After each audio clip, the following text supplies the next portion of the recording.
El miedo, por Guy de Maupassant. Después de comer, volvimos a subir al puente. En torno nuestro veíase el Mediterráneo, sin que un estremecimiento siquiera rizara su superficie, donde rielaba tranquilamente la espléndida luna llena. Deslizábase el gran buque, lanzando una gruesa serpiente de negro humo al cielo, tachonado de estrellas, y detrás de nosotros el agua blanca del todo, agitada por el rápido paso del pesado vapor, espumarrejeaba azotada por la hélice. Parecía retorcerse, y despedía tanta claridad que hubiérase dicho que eran hervores de luz de la luna. Silenciosas, estábamos allí 6 u 8 personas, admiradas con la vista fija a lo lejos en el África, a donde nos dirigíamos. El comandante, que fumaba un cigarro en medio de nosotros, reanudó de pronto la conversación que sosteníamos durante la comida. Sí, aquel día tuve miedo. Mi barco estuvo 6 horas encallado en la roca y azotado por el mar. Felizmente, al atardecer fuimos recogidos por un buque carbonero inglés que nos vio. Entonces, un mocetón de rostro atezado y serio aspecto, uno de esos hombres que se comprende que han atravesado inmensos países desconocidos en medio de peligros incesantes, y cuyos ojos tranquilos parecen conservar en lo más profundo de ellos algo de los extraños paisajes que han visto, uno de esos hombres en quienes adivínase que son todo valentía, habló por primera vez y dijo: «Dice usted, mi capitán, que ha tenido miedo. No lo creo. Se equivoca usted acerca de la palabra y la sensación que tuvo. Un hombre enérgico nunca tiene miedo en el peligro inminente.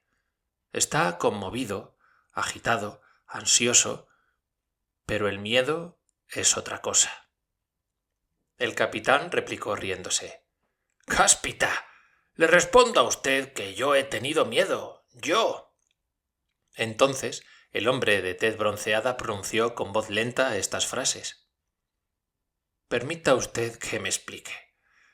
El miedo, y los hombres más atrevidos pueden tener miedo, es algo espantoso, una sensación atroz, una como descomposición del alma, un horrible espasmo del pensamiento y del corazón, a cuyo solo recuerdo siéntese escalofríos de angustia.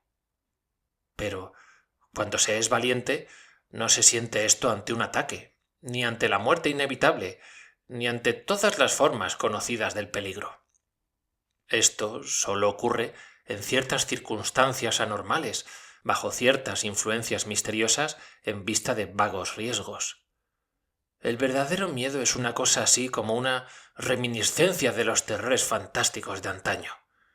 Un hombre que cree en los aparecidos y que se imagina ver un espectro por la noche debe de experimentar el miedo con todos sus pavorosos horrores.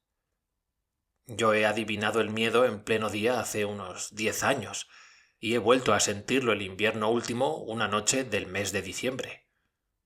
Y, sin embargo, he recorrido muchos azares, muchas aventuras que parecían peligros mortales.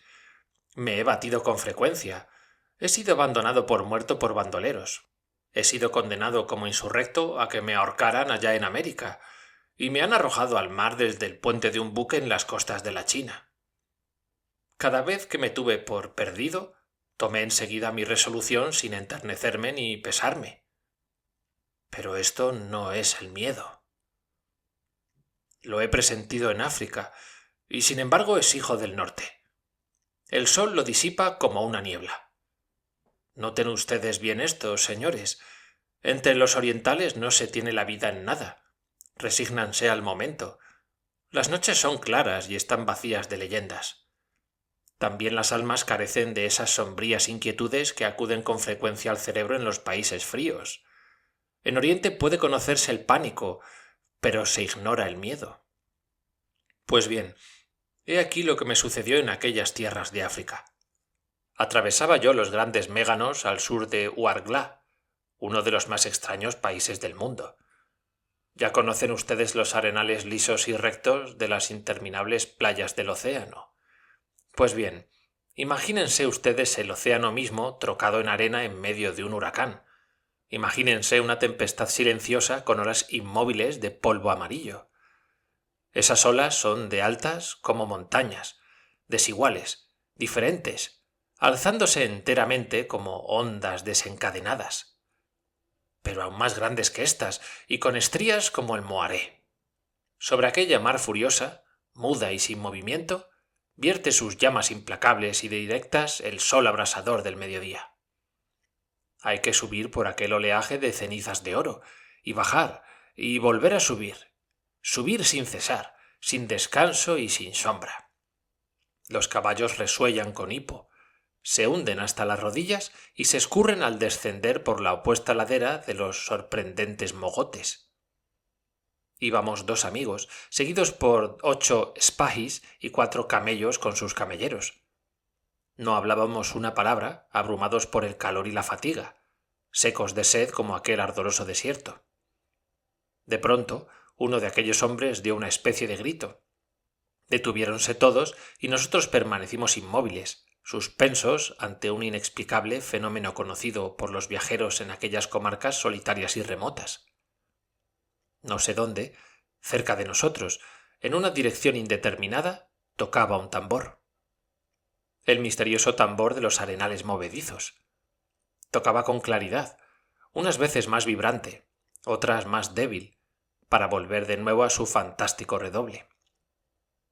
Los árabes se miraban con espanto, y uno de ellos dijo en su idioma: «¡La muerte está sobre nosotros!». Y hete aquí que, de repente, mi compañero, mi amigo, mi casi hermano, se cae de cabeza abajo del caballo, muerto de una insolación cual si le matase un rayo. Y durante 2 horas, mientras en vano intentaba yo reanimarle, aquel intangible tambor no cesaba un segundo de aturdirme los oídos con su rumor monótono, interminable, incomprensible.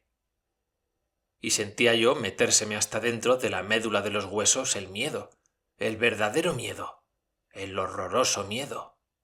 Frente a aquel cadáver amado, en ese hoyo abrasado por el sol entre 4 mogotes de arena, mientras que el eco desconocido nos lanzaba el rápido redoble del tambor a 200 leguas de todo poblado francés.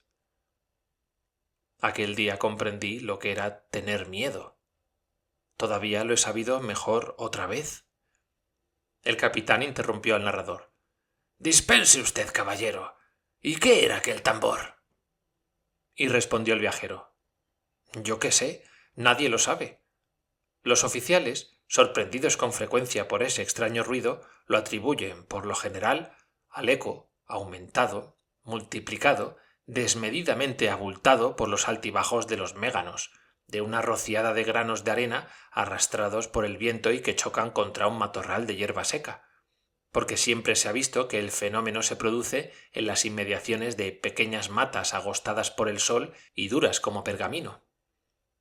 Así pues, ese tambor no debe de ser más que una especie de espejismo del sonido, ni más ni menos. Pero yo no supe esto sino más tarde. Llegó a mi segunda emoción. Era el invierno último en un bosque del nordeste de Francia. Tan oscuro estaba el cielo que se hizo de noche 2 horas antes. Llevaba yo por guía un lugareño que iba junto a mí por un sendero bajo una bóveda de pinsapos, a los cuales hacía dar alaridos el viento huracanado. Por entre las copas veía yo correr las nubes en derrota, nubarrones enloquecidos que parecían huir del pánico. A veces una inmensa racha inclinaba todo el bosque en la misma dirección, con gemidos como de sufrimiento, y a pesar de mi rápido paso y de mi pesada ropa, íbame entrando frío. Teníamos que cenar y acostarnos en casa de una guarda de montes, la cual estaba ya cerca de nosotros. El objeto de mi ida allí era para cazar. A veces mi guía levantaba la vista y murmuraba: «¡Qué tiempo tan triste!». Luego me habló de las personas a cuya casa nos encaminábamos. El padre había muerto a un cazador furtivo 2 años antes, y desde entonces tenía un humor tétrico, como si no cesara de atormentarle el recuerdo. Con él vivían sus 2 hijos, ambos casados. Las tinieblas eran profundas. Yo no veía gota delante ni en torno mío, y todo el ramaje de los árboles al entrechocarse llenaba la noche con un rumor incesante. Al fin percibí una luz, y bien pronto mi compañero dio golpes en la puerta. Agudos gritos de mujer nos respondieron. Luego, una voz de hombre, una voz ahogada, preguntó: «¿Quién va ahí?». Mi guía se dio a conocer y entramos. Vi un cuadro inolvidable. Un viejo, de cabello blanco y ojos alocados, con el fusil cargado en la mano, nos aguardaba de pie en medio de la cocina, mientras guardaban la puerta dos fornidos mocetones armados con hachas. Distinguí en los rincones oscuros a dos mujeres, de rodillas, cara a la pared. Nos explicamos. El viejo dejó su arma contra el muro y dio órdenes para que preparasen mi cuarto. Luego, al ver que las mujeres no se movían, me dijo bruscamente: «Vea usted, señor, he matado a un hombre. Esta noche hace 2 años justos. El año pasado vino a llamarme. También le espero esta noche». Y después añadió con un tono que me hizo sonreír: «Por eso no estamos tranquilos». Le tranquilicé como pude, satisfecho de haber llegado precisamente aquella noche y de asistir al espectáculo de aquel terror supersticioso. Conté anécdotas y conseguí casi calmar a todo el mundo. Junto al hogar, un perro viejo y bigotudo, uno de esos perros que se parecen a personas conocidas, dormía con el hocico metido entre las patas. Por fuera, una tempestad deshecha azotaba la casita, y por un estrecho ventanillo con vidrio, una especie de gatera situada junto a la puerta, veía yo todo un macizo de árboles bamboleados por el viento al resplandor de grandes relámpagos. A pesar de mis esfuerzos, comprendía yo que esas gentes eran presa de un terror profundo, y cada vez que cesaba yo de hablar, poníanse todos los oídos a escuchar a lo lejos. Harto de presenciar aquellos temores imbéciles, iba a proponer acostarme, cuando de pronto el viejo guarda dio un bote de su asiento y empuñó de nuevo la escopeta, balbuceando con voz extraviada: ahí está, lo oigo». Las dos mujeres volvieron a caer de rodillas en sus rincones respectivos, tapándose la cara, y los hijos tomaron otra vez las hachas. Iba a intentar apaciguarlos nuevamente cuando el dormido perro se despertó de un modo repentino.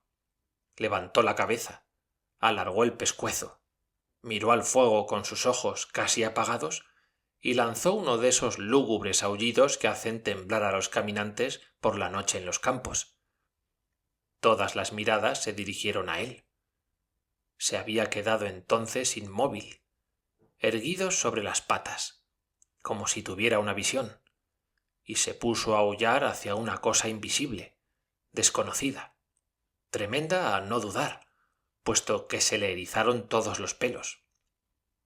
El guarda, lívido, gritó: «¡Lo huele! ¡Lo siente! Estaba ahí cuando yo le maté». Y enloquecidas ambas mujeres pusiéronse a aullar con el perro. A pesar mío, sentí correrme un escalofrío por entre los hombros. Aquella visión del animal, en aquel sitio, en aquella hora, en medio de aquellas gentes extraviadas, era cosa que infundía pavor el verla. Entonces el perro aulló durante 1 hora, sin moverse del sitio. Aulló como en la angustia de una pesadilla. Y el miedo, el espantoso miedo se apoderaba de mí. ¿Miedo de qué? ¿Qué sé yo?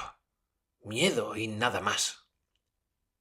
Estábamos inmóviles, lívidos, a la espera de un suceso horrible, con el oído atento, palpitante el corazón, trastornados al menor ruido. Y el perro se puso a dar vueltas alrededor del aposento, olfateando las paredes y sin cesar de gruñir. Aquel animal nos volvía locos. Entonces el aldeano que me había conducido se arrojó sobre él, con una especie de paroxismo de terror furioso, y abriendo una puerta que daba a un corralejo, echó fuera al animal. Al momento se calló, y permanecimos sumidos en un silencio todavía más aterrador. Y de repente, todos juntos tuvimos una especie de sobresalto. Un ser se deslizaba contra la pared por fuera, hacia el bosque.